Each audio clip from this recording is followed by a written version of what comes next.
मसीह में आप सभी को नमस्कार। आज का विषय है भविष्यवाणी या प्रोफेसी हमें क्या सिखाता है।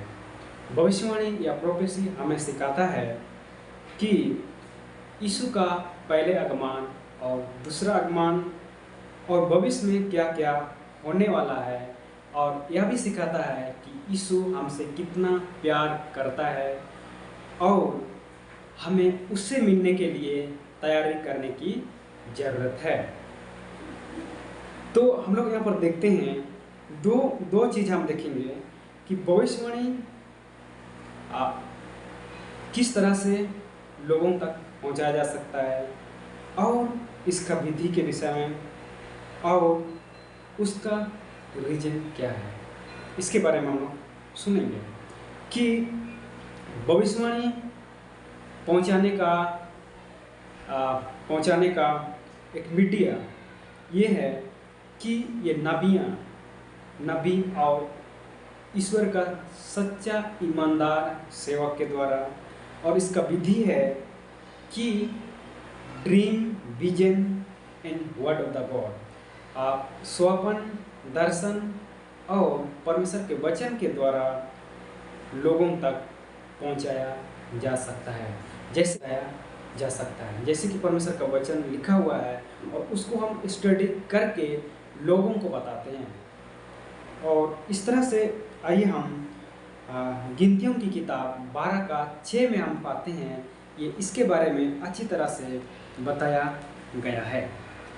यहाँ पर लिखा हुआ मिलता है, तब एवा ने कहा, मेरी बातें सुनो, यदि तुम में कोई नबी हो तो उस पर मैं यहोवा दर्शन के द्वारा अपने आप को प्रकट करूंगा या स्वप्न में उससे बातें करूंगा।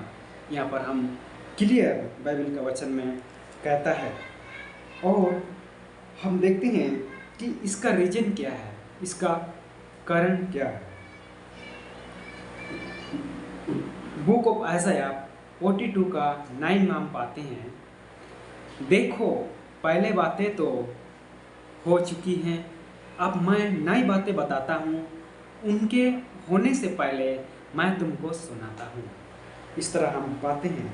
तो ये जो भविष्यवाणी को समझने के लिए या मदद लेने के लिए हमें परमेश्वर पर भरोसा करना पड़ेगा, और भविष्य में क्या होगा उसके बारे में जानकारी लेने के लिए हमें तैयारी करना पड़ेगा, बाइबल को स्टडी करना पड़ेगा, परमेश्वर के वचन को सुनना पड़ेगा।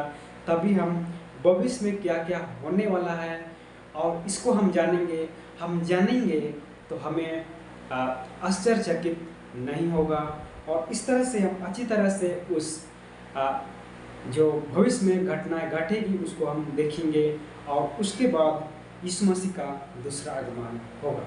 पहले आगमन के विषय में पहले आगमन तो हम ऑलरेडी हम लोग देख लिए कि यीशु मसीह इस पृथ्वी में मनुष्य के रूप में आया था, और वो पूर्ण ईश्वर था और पूर्ण मनुष्य था, पूरे fully human being and fully God था। और इस तरह से हम यहाँ पर पाते हैं कि आइए हम यीशु का दूसरा आगमन जो आएगा और इस तरह से कैसे हम उसको स्वागत कर सकते हैं, कैसे हम उससे मिल सकते हैं, इसके बारे में हम जानेंगे और अधिक से अधिक परमेश्वर का वचन स्टडी करेंगे। और इस तरह से हम परमेश्वर का वचन दिनों दिन अगर सुनेंगे, हम उसका आगमन को अच्छी तरह से वेट कर सकते हैं, अच्छी तरह से उसके साथ हम मिल सकते हैं। अगर हम तैयारी नहीं करेंगे तो हम फेल हो सकते हैं। इसीलिए आइए हम सब उसके आगमन की बात को देखें और उसके साथ हम जाने के लिए तैयारी हो सके। आमीन। परमेश्वर आप सभी को आशीष दे।